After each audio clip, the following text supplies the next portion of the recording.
Hey guys, so a lot of you have been asking me what it is that I do to study for med-surg. So today I'm going to show you exactly what I do and how I pass my tests. So when you're studying for med-surg, there's a couple things that you want to do. There's a couple things you want to look at depending on what you're studying. The two main things are your drugs and your diseases. So when you're looking at, for today we're going to actually do procedure. Those are also very important, but all of it kind of falls into the same system. So the first thing that we're going to look at is what is happening, what is, what's the disease, what are we going to do? So today we're looking at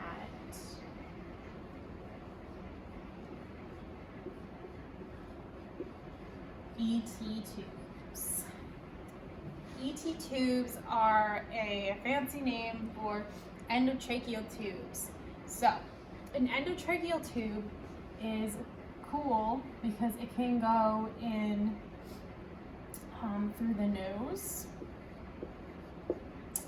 the mouth, or stoma. So stoma is here, like a tracheostomy. So we've already identified what we're looking at today. So the next thing that, sorry, I have my notes here. I just want to make sure I'm getting everything. So the next thing that we're going to look at is risks and/or signs and symptoms and why. So this is more for your disease type stuff. So today we're just going to work with indications. So this is your why. Why does a person need this? There's a lot of things or reasons that a person would need a tracheostomy. Or an ET tube, I'm sorry. So the first thing is obviously an airway obstruction. Would help if I could spell obstruction. I'm losing my mind today. Obstruction. Apnea. So this is going to be your sleep apnea. This is also people who have COPD, congestive heart failure, or overweight. You're going to see these people with apnea. Apnea is a blockage or narrowing of the airway while a person is sleeping. It's extremely dangerous. Take it seriously. Risk for aspiration. All of my lovely nurses should know what that is. That's inhaling something that shouldn't be inhaled into the lungs. So food, water, fluid, blood, all kinds of stuff, throw up, all kinds of stuff like that. Ineffective airway secretions. So this is going to be your mucus plugs, anything that could get stuck in there that you can't clear on your own, and respiratory distress.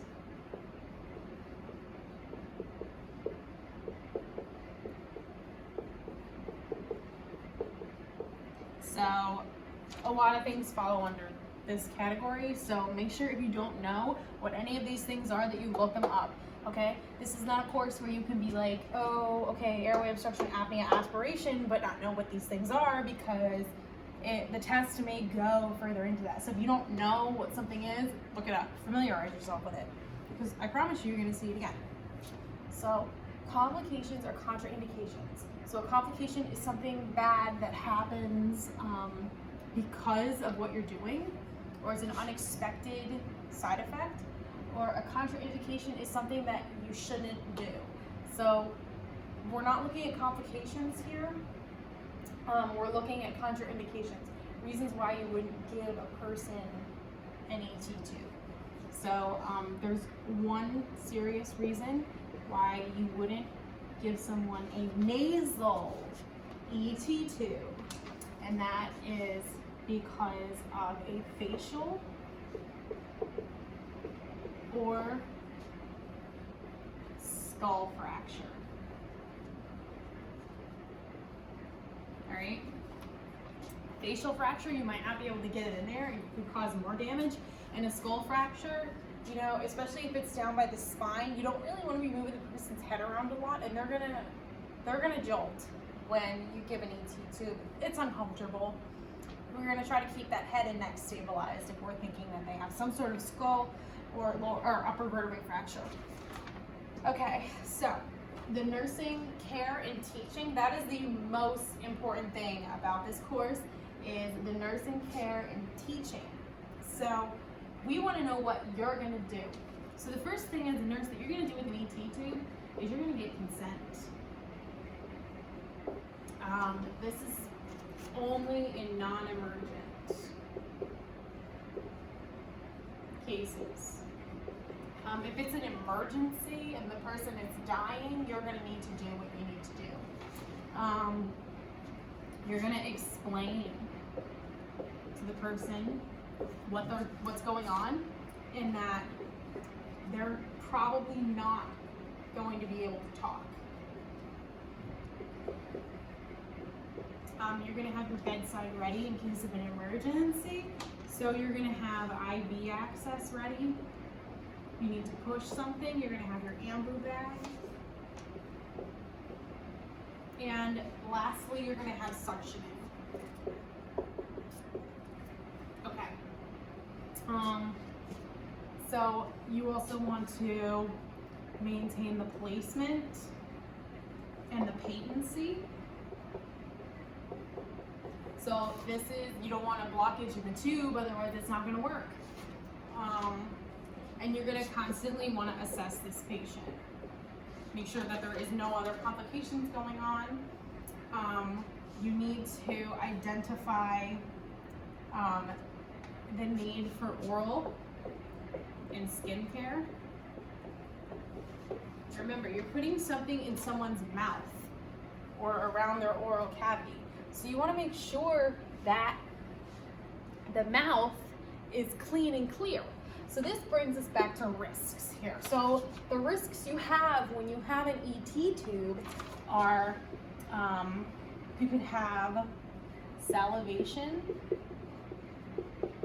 That's going to increase. Think about a lollipop in your mouth, how much saliva your body makes because there's an object in the mouth. Your body doesn't know that it's not food. It's going to try to break it down. That's why you're going to have a lot of salivation. Biting. People tend to bite at the tube if it's oral. And then you're going to want to watch the teeth. You want to make sure that you're not going to chip a tooth or anything like that when you're putting this tube in or the tube is in, because that leads to more problems, and you start losing teeth or breaking teeth, you have more risk of infection. If the person has dentures, you're going to want to take them out. Okay? Take the dentures out. Any kind of retainer, if a kid has a retainer or something, take it out. Okay, back to this. So, you're going to want to make sure that this patient is comfortable. I know that that seems ridiculous because this is an uncomfortable thing. So you're going to want to do the absolute best you can to keep that patient comfortable, change their position, you know, and you want to, since they won't be able to communicate with you verbally, you want to establish some sort of communication with your patient. So thumbs up if it's good, thumbs down if it's bad, blink 3 times, whatever you feel like you need to do.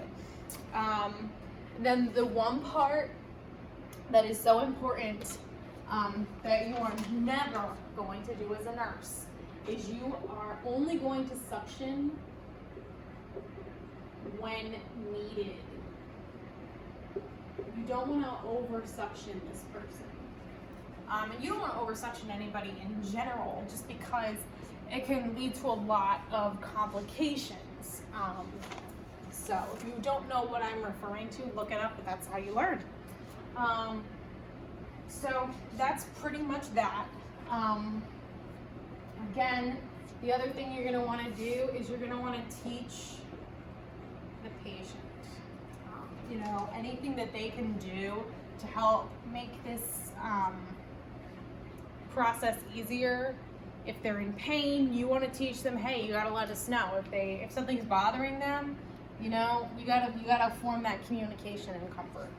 So this is how you study for med-surg. So it's one thing, but all of this stuff goes with it. So I don't know, you know, this could vary for different things, but you kind of have broad brush strokes over what you need to look at, how you're going to do this.